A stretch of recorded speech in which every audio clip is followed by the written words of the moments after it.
Hey guys, we're back. Here's a video. There were monsters coming at us from all directions.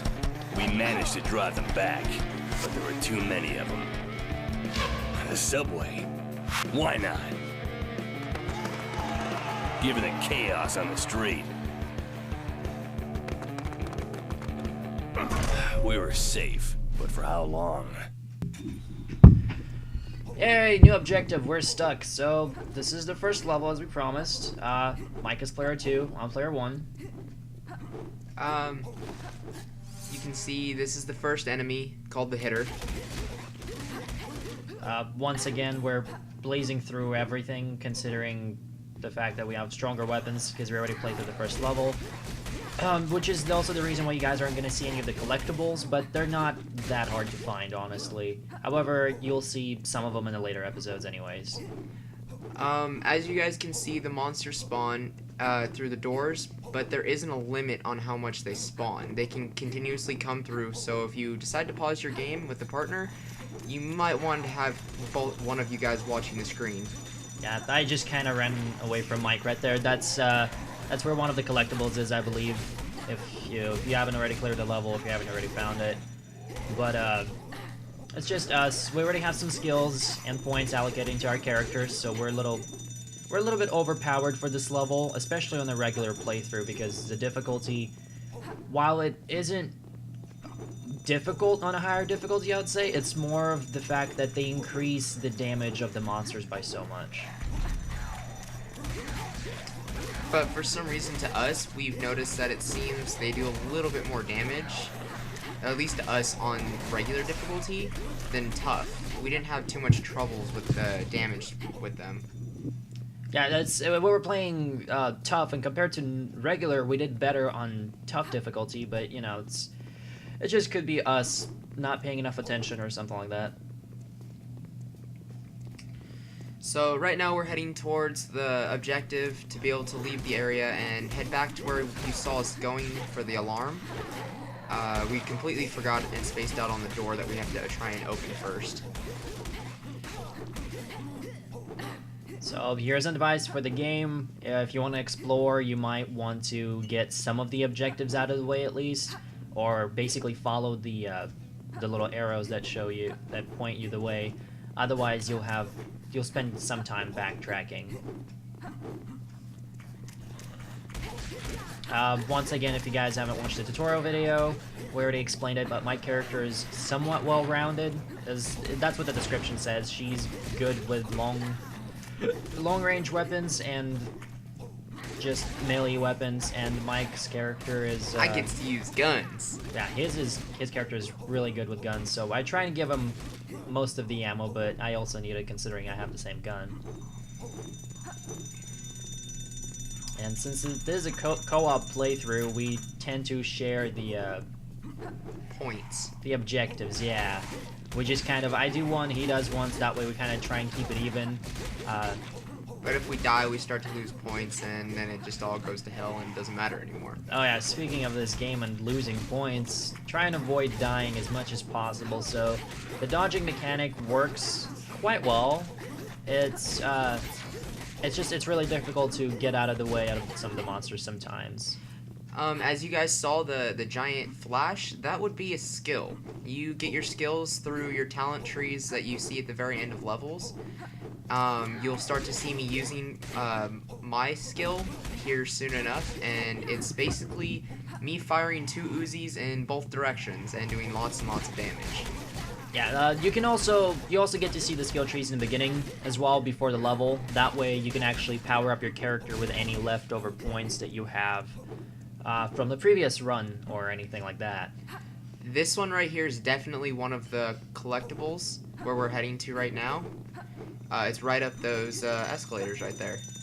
Yeah, it's not that hard to find the. Oh, see right there, I'm letting Mike get the other objective, so that way we at least somewhat stay even in points. But as Mike was saying, the finding collectibles isn't really that difficult as long as you just follow the objectives. You'll eventually come across an area where you can just go off a little bit and explore. This game really isn't about competing. It's more about having a good time with your friends, because it's It's not really that much of a challenge, but it's a lot of fun to kill stuff.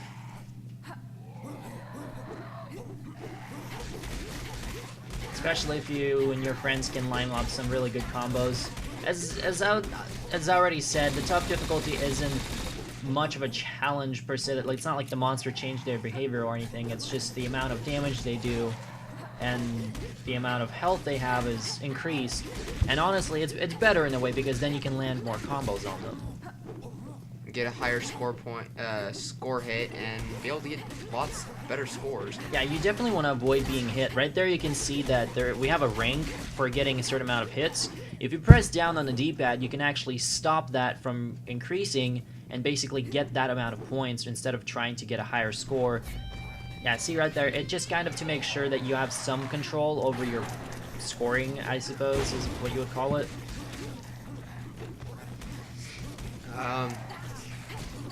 Generally, this level is gonna take us 20 minutes, but that's also because we've already gone through it before.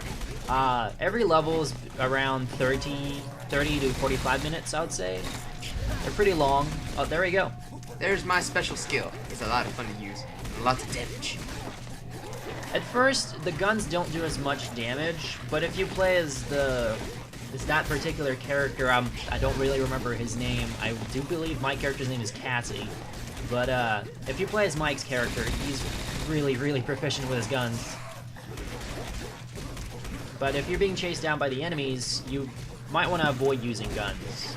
They don't do the knockback damage that the melee weapons do. It doesn't stall them. They keep running at you until they die, basically. Yeah. See right there, there's another rank. It does eventually activate itself, as if you want to say. It does eventually just give you the points if you take too long to start up a combo. Or basically start hitting another enemy. The combo will basically disappear, but give you our points in the end. You will see us die once throughout this game, and you'll see what we mean by you don't really want to die. Yeah, you lose quite a bit of your points. Your combo gets messed up, obviously. It's like I said, it's not really it's that difficult. It's just if you're not paying enough attention and you get hit, you will lose a lot of your health. Also, you won't see any of the collectible weapons because we already collected them in this particular level, at least. They're usually hidden in green crates, and what you see is basically, oh, here's a cutscene. It's just basically showing you off your next objective. But we passed an area, but as you see, as Mike gets closer to it right now, where you have to go down the stairs, right here. I forget and pass it up. Yeah, well, if we were to go left over there, here's another enemy. Yeah, if you're about to go left, backtracking, you would find the Uzi, which is obviously the machine gun you get. It's one of the first weapons that you can unlock. We don't really go that way because there's nothing else there. That, and we're sort of doing our best to just get through the level to show you what the game is like and what some of the enemy types that you encounter at first are. Basically, this next mission is us having to head down to the lower parts of the subway and finding a generator. Yeah, as when it comes to objectives where you have to carry objects, let's talk about these splitter, whatever they're called. I don't like them. They tend to really mess up your combo if you're not paying attention. Good thing is the game gives you a cue for when they attack as they start glowing green. And you can dodge through them, so dashing right into them will stop it from hitting you. The only problem is when you have multiples of them, it gets kind of complicated and interesting to try and not get hit by all of them. Also, as you can see, we're not that great with utilizing the foreground objects, I guess you would want to call them, like the explosive barrels. We tend to get hit by them as well, mostly because we're okay at games. We're not that amazing, but I don't know. I'm better than you. Yeah, don't judge. Don't judge. The best thing as it goes for combos, you always want to land a couple of hits, and then you want to try and do an air combo, as there are upgrades that allow you to do more hits in the air as well. And you can always, if you team up with a person, you know, one of them can hit the enemy up in the air, and then you can just smash them back down for the other person to finish them off. Oh, another good tip for the spinners, or spitters, whatever they are. If you run up to them or dash towards them, you can hit them and continuously smack them in the face and by pressing down and your attack, and it'll stop them from, it'll stop their spinning action. It's actually very helpful when there's multiples of them. Right here you'll see us looking for gas canisters, or I think they're gas canisters. I mean, they're canisters of something, and we need to bring them to fuel the generator. So, you know, you always, for this part, you want to have 2 people split up, you know, because this game is in fact 4 players, but it's 2-player local co-op, and you want, if there's 4 of you, you can obviously split into 2 groups. The reason is because there's going to be zombies chasing you, especially on higher difficulties where the spawn rate is much larger, quicker. Zombies spawn faster, there's a lot more of them, and they also do more damage, so you always want to have one person covering you.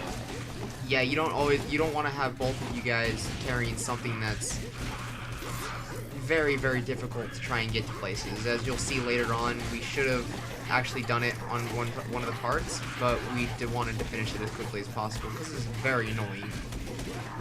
See, this is where we encounter the multiple spinner things, and they're increasingly frustrating as the more of them pop up on the screen. However, it's quite easy to get rid of them.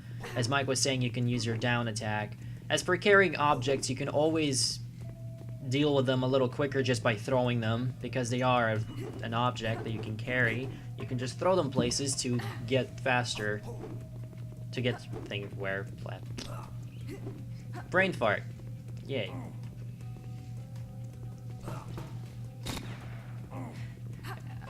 As you guys can see, for some reason this game has some very odd physics. I don't use my hands, yet I step up a ladder with my feet. Yeah, that's some upper body strength, too. Some balance. Look at that. This game has a strange way of, saying, yeah, fuck you, fuck physics, and everything else that comes along with it. Fuck gravity, because I can just walk up ladders. I mean, I suppose I could.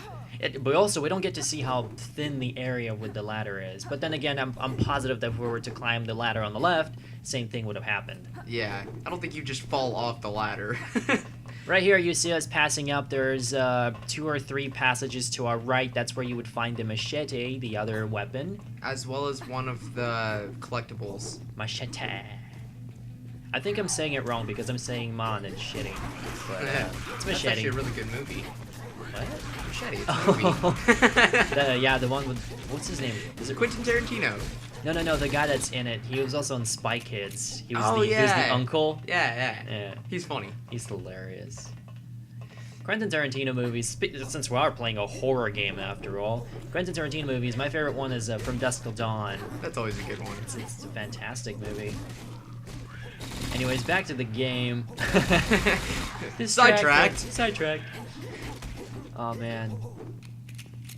Also, moving around in this game is, you know, you're not exactly slow, but the fastest way to move around is to dash. You do get an air dash eventually. It's one of the first skills you actually learn, and it's very useful because you can just attack, do a combo, and if you hit an enemy too far away, you can dash and attack them again. But like I said, dashing is the best way to move through this game. Helps a lot. Oh yeah. As well as the fact that if there's an unexpected enemy, you'll dash through them, helping you avoid getting screwed over and losing your combo, which we do quite often in this level. So yeah, we tried it once on hard mode. We ended up getting a combo of 360, but that ended very quickly. Yeah, we reached the boss and we died quite a bit on that difficulty.